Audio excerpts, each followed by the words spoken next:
bajamos un cambio, ¿sí? Para dar inicio, te presento a tu nuevo amigo. Hola. Mira qué es eso. La democracia. Bueno, vamos a dar inicio. Estuvo muy bien. ¡Ay, te lo vendo! Vamos a hablar de historias oficiales. Que es gratis. Por ahora es gratis. Por ahora es gratis, como el estreno. El primero te lo regalan. El segundo. Te lo venden. Bien. Vamos a hablar de justamente un estreno que va a estar gratis. El primero es gratis. Una semana, ¿Qué te claro. estoy diciendo? La primera semana es gratis. Y estamos diciendo esto sobre Planta Permanente.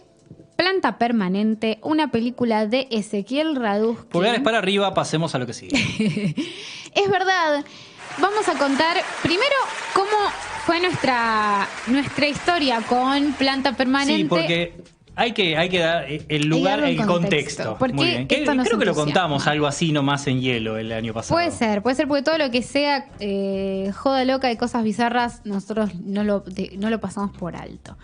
Bueno, la cuestión es que el año pasado, en el Festival Internacional de Cine de Mar del Plata, en el que viajamos, algo que no vamos a poder hacer. Coronavirus, ¿por qué Sí. ¿Qué parió? Dios, lloro. Bueno, viajamos a Mar del Plata y pudimos ver esta película, esta linda película que es Planta Permanente. Encima en un contexto en el que cuando entramos al cine, que era en el auditorio. Nosotros pensamos que estaba luqueado como hicimos nosotros hoy. Sí, porque alrededor del cine había como unos había unas banderas en el auditorio sí. del auditorio principal de Mar del Plata, que es una cosa la hermosa, sala con una Astor cutia, la Piazzolla, sala que es Astor Piazzolla. hermosa. Y había unas banderas que decía, blanqueen, ¿cómo era que decía? Blanqueen a los Por la trabajadores. Planta permanente para trabajadores del Estado y demás. Y dijimos, mira vos, te proyectan la peli. Y encima te hacen un reclamo. Y te hacen la escenita. Todo al mismo tiempo. Bueno, resulta que ese mismo día, a la noche, tuvimos como la fortuna de que nos presentaron con su director, Ezequiel Radusky, que resultó ser... Nosotros pensamos que nos iban a presentar solo para decirle, hola, vi tu película, me gustó, adiós. Y resulta que Ezequiel Radusky es como un sol. Un ser de luz. Es un ser de luz y pudimos compartir... digamos, una cena, una noche, una fiesta.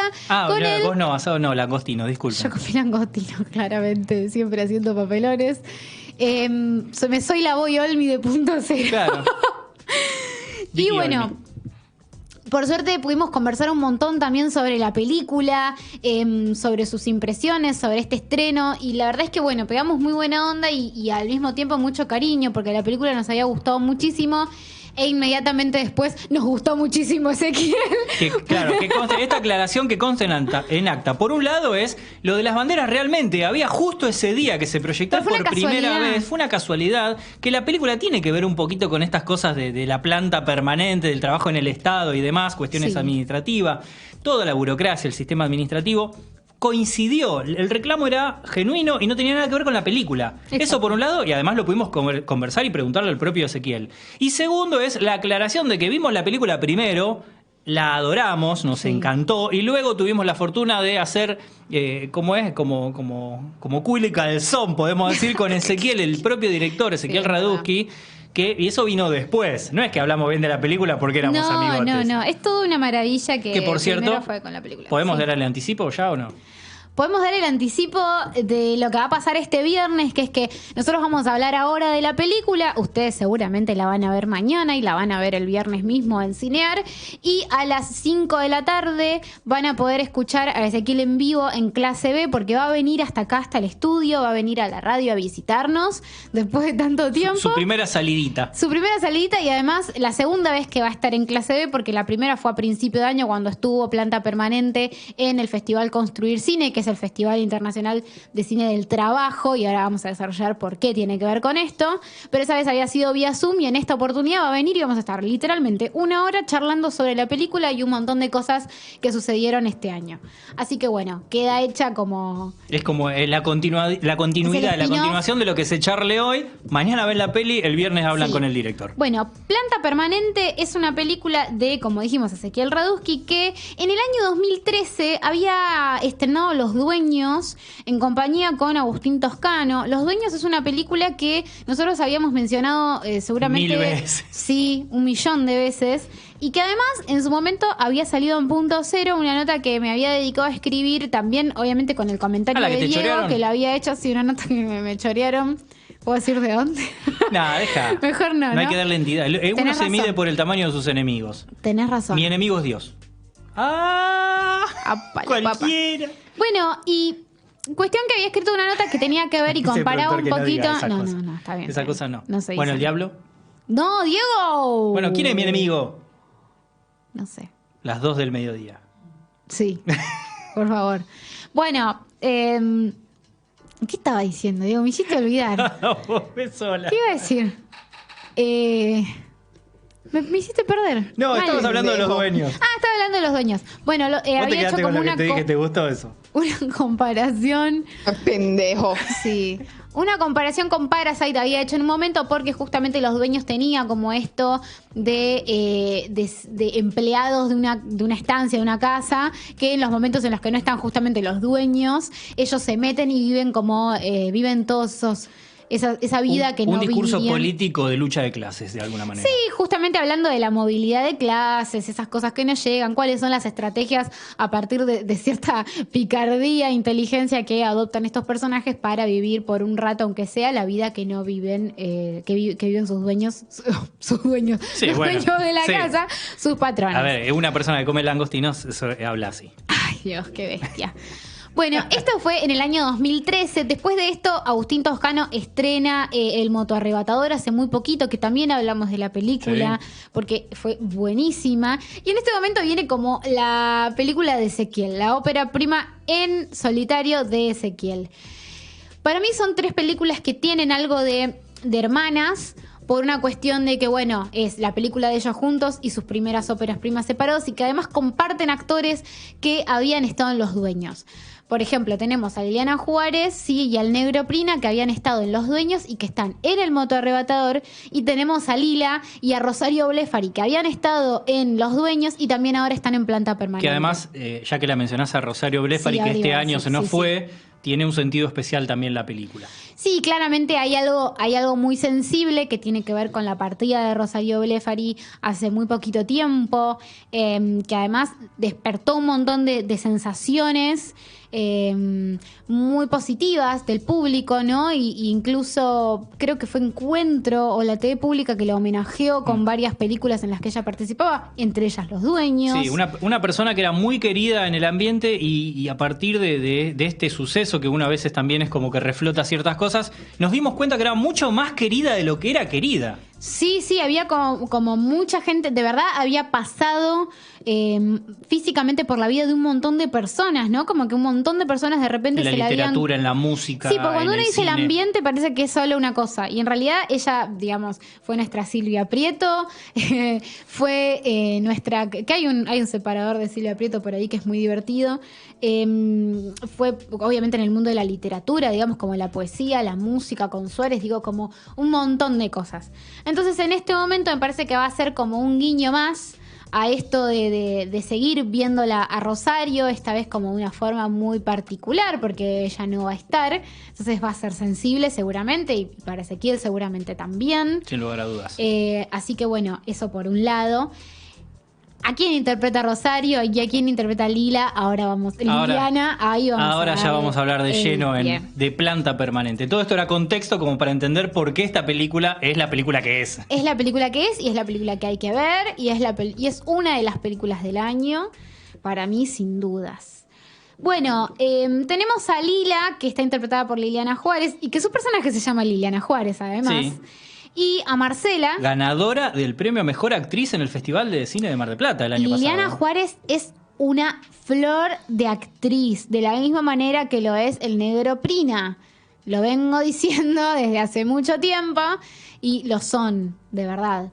Bueno, son dos, y Marcela, que es Rosario Blefari, son dos empleadas de limpieza de una dependencia estatal hace muchos años, ¿no? Ellas son parte justamente de la planta permanente de este lugar. Ellas obviamente vieron pasar directores, gestiones, exactamente, un montón, y cada una seguramente de distintos colores, como se suele decir.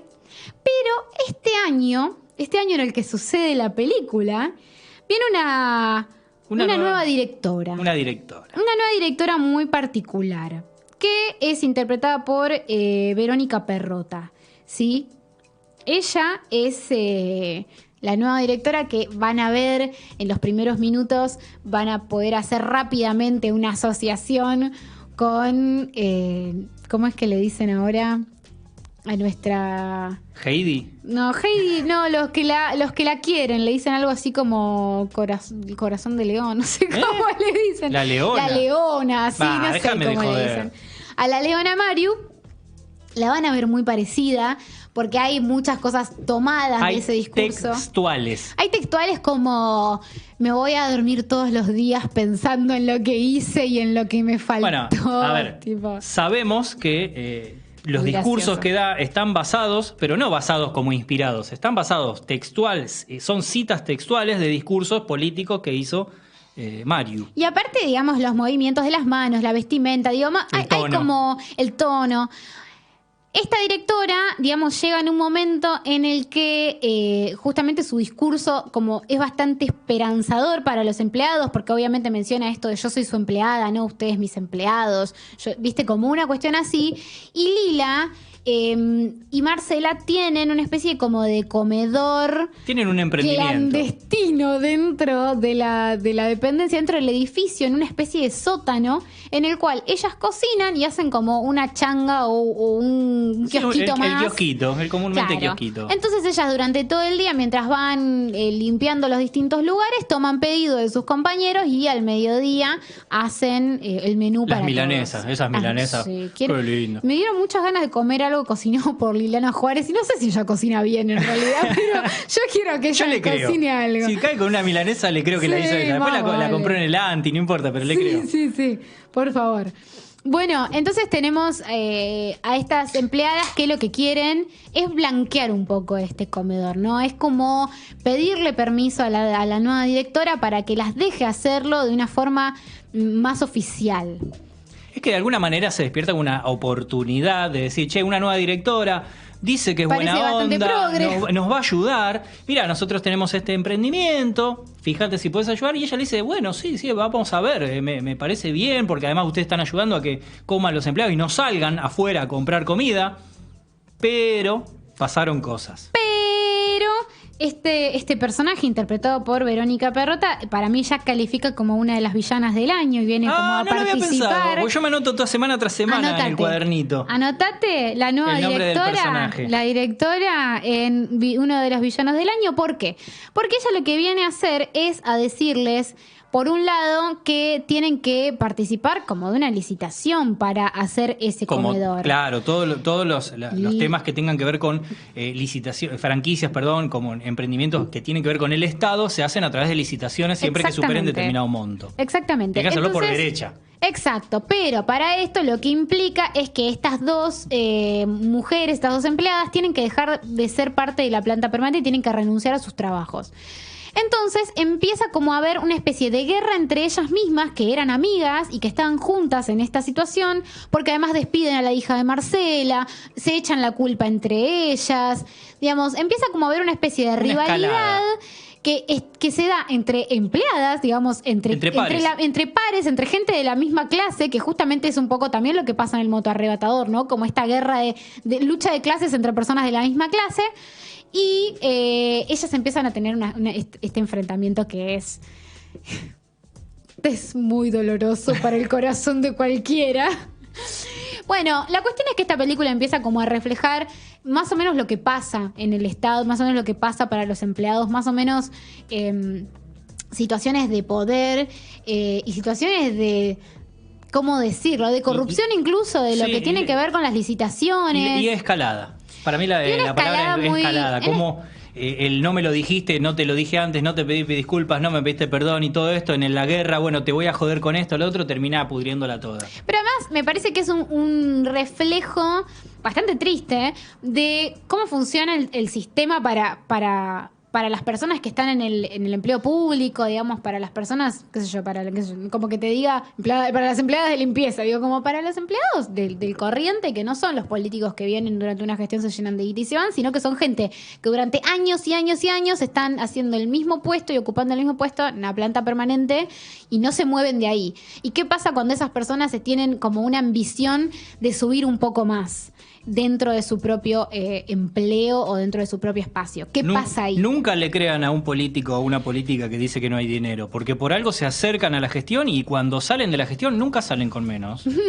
Nunca, jamás. Bueno, y también otra de las cuestiones interesantes que plantea la película, que si bien tiene un posicionamiento obviamente político, que nosotros cuando la vimos estábamos en un gobierno macrista de salida, entonces tenía un color bastante importante. Lo mismo hubiera sucedido si se hubiese estrenado en medio del gobierno macrista, si querés, porque justamente teníamos este vínculo. Antes. Por eso, si tenemos este vínculo, lo podemos hacer de una forma totalmente directa.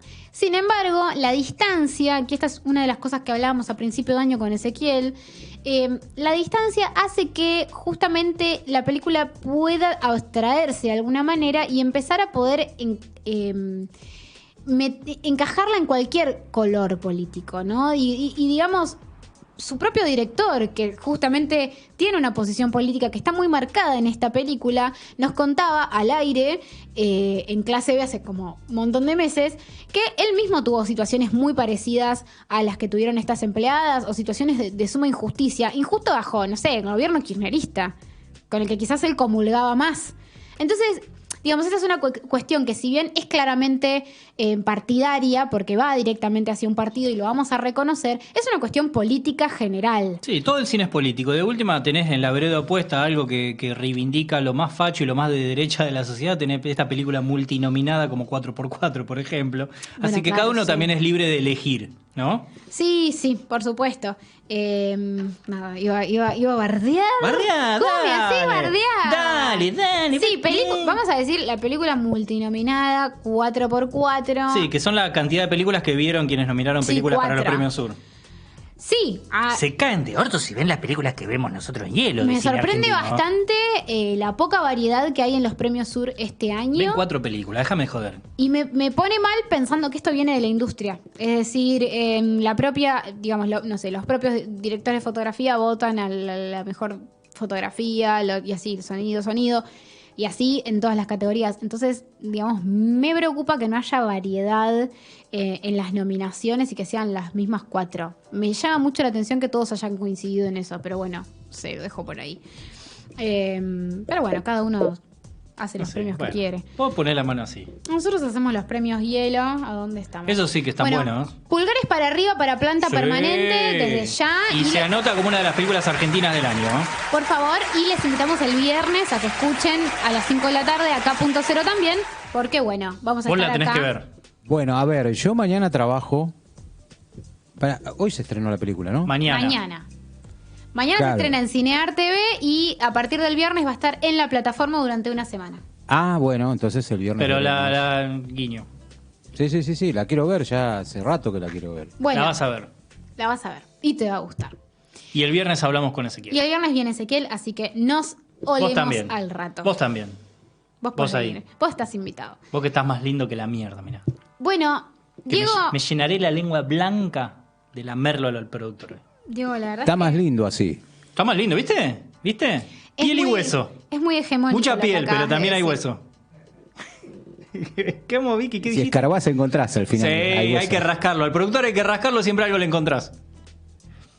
Bueno. Sacanos rápido. Vamos a pasar a lo que sigue. No, sacanos rápido, no, querido. Sí, sí, tu bloque. Yo no Mirá soy lo que tu dice mamá, Graf. querido. Mirá Vamos lo que dice Graf. a hacer las cosas como Mirá lo que dice ahí el Graf. Sí, historias oficiales. Bueno, ¿Vos te pensás que yo veo de acá hasta allá?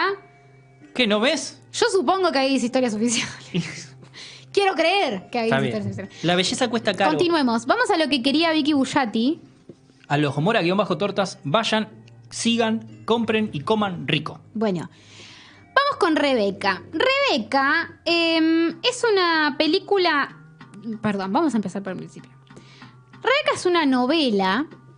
Sí, ¿por qué? Agrego, perdón que te interrumpa rápidamente. Hitchcock no escribía, él adaptaba novelas al cine. Ojo. Diego, igual los guiones se escriben. Yo eso te lo vengo a discutir a muerte. Screenplay. Screenplay significa guión, Diego, Sí. por favor. Bueno, pero no escribía la novela el tipo. Él Bueno, lo pero la adaptaba, forma de adaptarla... A ver, tenés guión adaptado, guión original. Mira, este es el momento en el que te vas a enterar que una película puede ser adaptada como el orto. Así que el guión importa. ¡Apa! A ver, cuénteme más. Muy interesante, Marge. Cuéntame más. Bueno, es Contale, una novela. mirá, a ver, vamos a contarle a Democracia también. Le cuento, sí. Bueno, el pasado miércoles 21 de octubre se estrenó en Netflix una nueva versión de Rebeca. Que Qué raro es una película en Netflix que sea mala. Es basada en la novela de Daphne du Maurier. Ah, sí. Lo voy a decir Daphne. así. Que la novela fue publicada en 1938, ¿sí?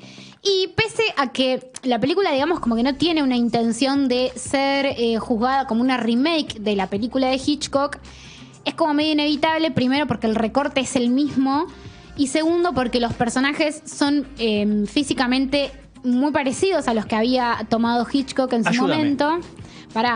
Y Hitchcock hizo su versión de Rebeca en el año 1940 y que además fue la ganadora del Oscar a Mejor Película de ese año, es decir, en el 41, y es para muchas personas la mejor película de Hitchcock. Si bien es la película menos hitchcockiana, es como para muchos la mejor. Ayúdame con algo que es lo que acabas de leer y decir, y es algo que no puedo entender, y me rompe los ovarios que tengo en la espalda. ¿Qué te pasa, Diego?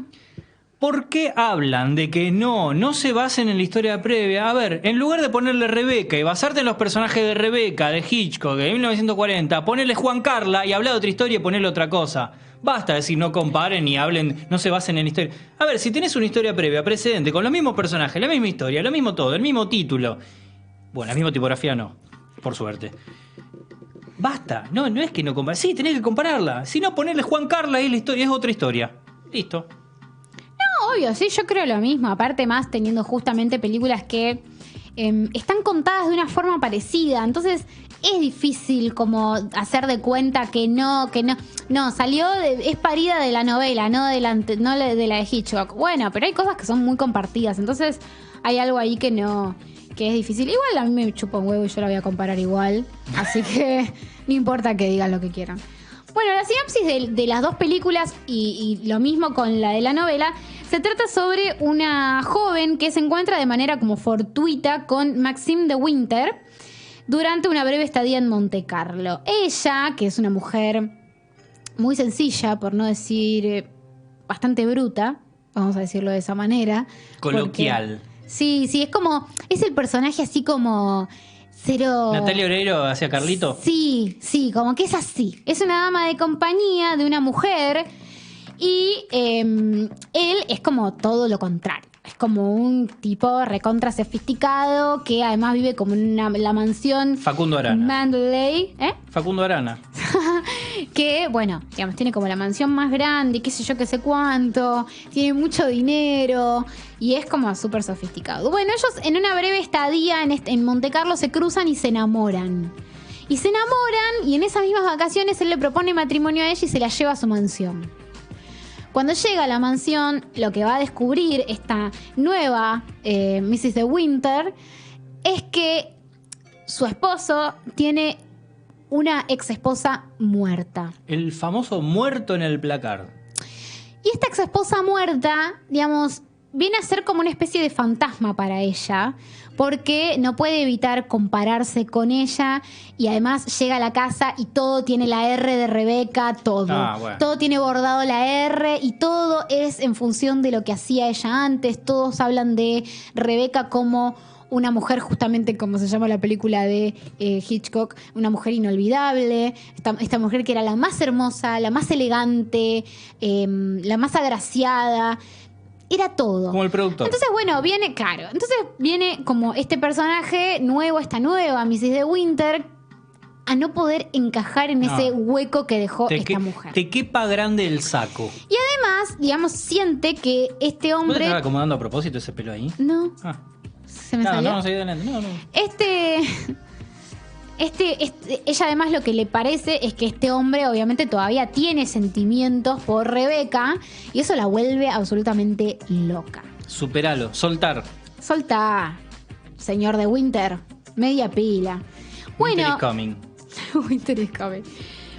Bueno, la cuestión para mí, acá es donde empezamos, voy a contar simplemente por quién está dirigida y por quién está interpretada esta nueva versión, como para que lo tengan en cuenta. Tenemos a Ben Wheatley. Ben Willis. Que es el director de la película. Y tenemos a Armie Hammer. Perdón.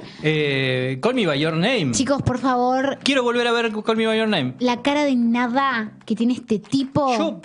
Esa película, ¿cuánto dura? ¿2 horas Call Me By Your Name? No Soy sé. 2 horas gay cuando miro esa película. Está todo bien. Igual, perdón. En esta película no hay nada con menos sabor, menos sal. Entonces es más parecido a Men from Uncle. Ay, por favor. A Ilya Kuryakin. No hay nada que Más me duela insípido. más. ¿Es más onda insípido? Muy insípido y además, digamos, como que tiene sobre la espalda un Laurence Oliver que había interpretado a este ahí atrás tipo. eso. Y era una cosa increíble porque, por ejemplo, si bien era bastante, podemos hablar como bastante machista en algunas cuestiones, obviamente él es como súper dominante en la película anterior, en la de Hitchcock. Una persona como súper dominante, ¿no? Que, digamos, la agarra a ella y hace lo que quiere y no sé qué. Todas esas cosas, obviamente, responden a otra época, pero mantiene como cierto romance que uno lo ve y dice, a los 5 minutos estoy enamorada. ¿Viste el Tratame Mal, Diego? Bueno, No. Tratame Mal, A los Ceneri. Mr. de Winter. Por eso quería que lo trate mal. Era como una cosa así. Esta película tenemos a un personaje como justamente con este intento de ayornarlo, bastante lavado de todas estas situaciones, como mucho más feminista y bastante pobre, ¿no? Como que muy lavado, cero actitud, cero romántico. Claro, porque en realidad Muy todos los hombres se triste. evolucionaron así ahora. Sí, No y hay aparte ninguno que machirulo. es una película de época, entonces también es raro, ¿no? Como que vuelva, como que se ayorne tanto siendo una película de época. Y a nuestra querida Mrs. de Winter es Lily James, que físicamente está muy parecida a nuestro personaje anterior, a nuestra versión ¿Lily de James no Hitchcock. era de Baby Driver? Sí, exactamente ella es. Ella está bien, está correcta, no está... hace lo que puede. ¿Por qué? Porque justamente en la película anterior y en la novela lo importante era justamente el desgaste emocional que tiene la protagonista cuando intenta todo el tiempo ocupar ese espacio tan grande que supuestamente tiene detrás. Y justamente cómo va abandonando su esencia y cómo toda su obsesión pasa a través de ocupar ese lugar y justamente de que le quepa el saco. Entonces, eso que era muy corrosivo en la película de Hitchcock y que uno la veía y decía, ay, por favor, estás pasando vergüenza, sé fresca, sé vos, y no lo Todo hacía. forzado. En esta película está yendo hacia otro lado, digamos, como que Lily James, el personaje de ella, va hacia otro lugar, digamos. Tiene como... es un personaje más seguro de sí mismo, lo cual hace que sea como medio imposible que tenga estas inseguridades respecto del personaje anterior, de Rebeca, perdón, digo. Eso es difícil. Y sin embargo no llevan la historia hacia otro lugar. Como decir, bueno, esta va a ser una Rebeca distinta en la que el fantasma va a aparecer por otro lado y el personaje va a ser más seguro de sí mismo. Digamos, como que quieren mantener el conflicto de la inseguridad, pero con un personaje que no es inseguro. Bueno, listo. Ahí hay algo como extraño, digamos, claramente no está bien construida la corrosión del alma de este personaje, porque justamente tienen que manifestarlo a través de sueños y cosas más bien oníricas, muy simbólicas de lo que a ella le pasa con Rebeca. Y para mí ahí también meten como un pifio absoluto, que es en la película de Hitchcock, Rebeca jamás aparece en imágenes.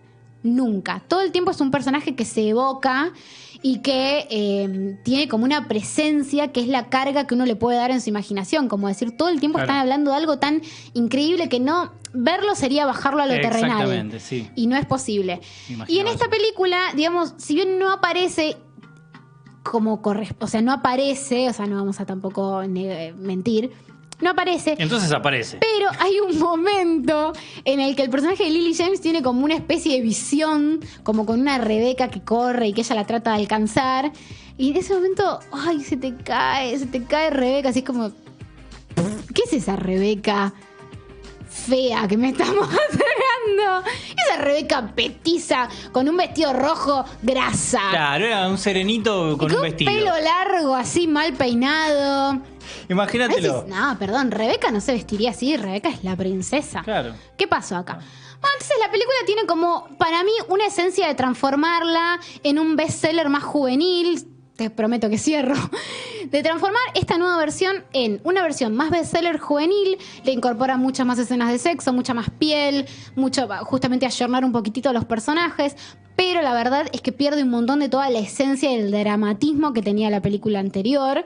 Entonces, bueno, simplemente... Te encantó. Chicos, la supera a la de Hitchcock. Porque si no se había entendido lo que yo estaba diciendo, era que... era la mejor remake, obra maestra de la historia. Bueno, para mí es un pulgar absolutamente para abajo. Te duele la yema del dedo contra el piso. Aparte debo decir, y me tienen que reconocer, me voy a poner Te un vamos a pedestal. reconocer. Vi las dos películas seguidas. O sea, vi como las dos películas de corrido. Corchazo. Como para que la no primera haya... no, la segunda ya corchazo. La primera fue una cosa alucinante y yo decía, por favor, la amo esta película. Está tan actual. Está en YouTube para que la vean subtitulada y en buena calidad, la de Hitchcock. Así que me parece que está bueno hacer el ejercicio de verla y después, si quieren ver esta nueva versión, como para que puedan ver los cambios. Ejercicio que, por lo menos yo recomiendo, cuando hay nuevas versiones, hay reboot, remake, lo que fuera, recomiendo siempre verla un día, 2 días antes, la versión original. Lo recomiendo, lo he ejercido con esta, no sé, por ejemplo con It lo hice, me acuerdo, y me encantó descubrir las referencias permanentes hacia la versión original. Pero It es una versión diferente. Sí, totalmente. Es otra cosa. Totalmente. O sea, es la misma historia, pero contada de otra manera. Esta es la misma historia, haciendo de cuenta que no es la misma historia, y ayornada para hacer un bestseller teen con cuestiones más ayornadas actuales y, no sé, más escenas de sexo y Armie Hammer en cuero. Más que ayornada, está regurgitada. Así te lo digo. Yo les voy a decir una cosa. La original no la voy a ver porque es subtituladas y como todos saben... Está en castellano. Como todos saben, a mí me gusta doblada. Hoy veníamos bien, prolijitos. Se fue al carajo. Está bien, pero bien. usted, yo ahora lo acompaño enseguida. Dame 2 minutos. Y... El hijo de los Homero nos escucha y es un baby. Pero baila rock and roll. Y el rock and roll me gustan las películas dobladas. Sí, está bien, muy bien. La que malinterpreta es la suya. Digo muchas malas palabras, así que 1000 perdones, Vicky. Voy a intentar no decir más malas palabras para que tu hijo pueda escuchar el programa. Hoy, como me anticipé al inicio del programa, hoy no vamos a llegar. Acordate lo que te digo. ¡No! ¿No lo ves cómo está el productor? Hoy no llegamos ni a palos. Así que bueno, ya estará del otro lado ahí para que nos salve las papas. No hay lugar a dudas, pulgares para abajo. Sí. Sí, señor. Brian. Nada más que agregar, ¿cómo andan? Al taco. Vamos directo. Perdón. Bueno, vamos a escuchar Terror del Cambio. No llega por distancia, ¿no, Coso? Tuviste mucho tiempo para toser. ¿Nos covidió? No. Es que venía aguantando. Venía aguantando. Bueno, vamos a escuchar Perdón. Dale. ¿Por qué no hablas ahí? No te escucho. Dale, Batman de Cantina de Almagro. Bueno, es que una mezcla de Batman y Cantinflas, vamos. Bueno, vamos. Tercera vez. Sí. Te gustó. Vamos a escuchar Terror del Cambio de Todos tus Muertos, un tema del 91. Esta canción aparece a mitad del disco Nena de Hiroshima, un gran disco que fue el anterior, el antecesor de Dale Aborigen, que es cuando muchos lo conocimos, cuando salieron realmente a la luz, por así decirlo. Es un disco que los consagra como banda. Anteriormente venían trabajando y Todos tus Muertos es una banda que nace junto con muchas bandas en lo que es la Buenos Aires post proceso militar. Entonces había toda una forma de expresarse y eran bastante oscuras muchas bandas porque estaban catalizando todo lo que habían vivido anteriormente. Y bueno, de la mano con estas bandas también estaba por allá, y escuchen los nombres de las bandas: Cadáveres de Niños, Masacre de Palestina, Sentimiento Incontrolable y Ataque 77. O sea, estos chicos es real. O sea, fíjense, son bandas que venían saliendo y empezaron a poder tocar en lugares públicos, empezaron a mostrarse, a hacer lo que hacían, pero se mantenían en lo que es los Buenos Aires de culto, que eran lugares más chiquitos, unos sucuchos por ahí escondidos. En el 86, por ejemplo, que cuando recién nos conocemos, escuchamos Noche Agitada en el Cementerio, y en el 88, Gente que no, un gran tema, Gente que no, la letra es muy hermoso, muy hermoso. Por eso es cuando son esas bandas de culto. O sea, en algún momento tenés que escuchar algo y ver qué pasaba por esa época. Más allá que te guste o no, eso ya después, porque es una banda difícil, hay que reconocer eso. La canción no da muchas vueltas, habla de miedos, de cambios y cómo nos animamos a cambiar. Básicamente es eso. Para lo que es Acordes de Color, quería marcar un par de cositas, como que bueno, como les decía, en esta época se codeaban mucho con bandas como Los Fabulosos Cadillacs, Los Auténticos Decadentes, cuando recién empezaban, porque eran los pocos músicos que se movían y que lo que hacían era componer y tener un estilo combativo y de resistencia, ¿sí? Y estaban también volviendo a luchar y querían recuperar esa libertad que se había perdido anteriormente. Entonces, como un paso anterior a lo que después conocimos con Los Piojos y el resto de bandas que eran más alegres, más felices. O sea, había que pasar por ese momento. Y te hago un paréntesis rapidito, Brian. Dale. Hoy me estoy dando cuenta, finalmente gano el desafío, o sea que paso a 3-2 al frente, y te voy a dar una ayuda que no va a poder ser. Yo hoy estoy ganando 3-2. Si vos metías la canción Morela de Los Piojos, ganabas 4-2, porque además tiene la guitarra de Moyo ese tema, y habla justamente una historia de un fantasma que sigue dentro de la casa. Pero no podrás hacer. Seguí adelante, es todo tuyo. Muy bien, lo tendré en cuenta. Disfrute del parcial. Bueno, en los 90, antes de Dale Aborigen, que es cuando realmente los conocemos con muchos ritmos, es un disco muy lindo también, recomiendo escucharlo entero. Y esto es porque en esa época se cruza Fidel Nadal con Manu Chao. Manu Chao se lo lleva, en esa época estaban con Mano Negra, se lo lleva a hacer toda una gira, y eso enriquece la parte musical que Todos Tus Muertos buscaban hace muchos años. Querían meter reggae, querían meter ritmos más alegres, más felices, y tener esa mixtura muy, muy interesante que estaban buscando. Para ir cerrando, el nombre de Todos Tus Muertos viene de totus tus, que es el origen, es una forma del latín, de cómo firmaban toda la parte de las cartas que enviaban la iglesia a sus fieles. Cerraban las cartas diciendo todo tuyo, ¿sí? Entonces, y muertos, y acá viene la parte más oscura, que bueno, bienvenido a Halloween, era en honor a los desaparecidos y a la muerte en vida que sufre la juventud al tener todas las puertas cerradas. Palabras de Kamexan, ¿sí? Y esto también está bueno para que lo tengan en cuenta y digan la profundidad de los músicos. No es el que se sube y toca y hace nada más y después, vos, porque sos músicos. No, eran tipos que realmente se comprometían con causas y a partir de ahí hacían música. Así que bueno, vamos a cerrar. No cabe duda que los miedos aparecen para ser conquistados y bueno, descubrir el premio que hay detrás siempre sucede así. Así que bueno, vamos a darle play, a no resistir los cambios, que si no sería todo aburrido, todo estandarizado, y no dejemos de ser rebeldes y que nunca más nos silencien.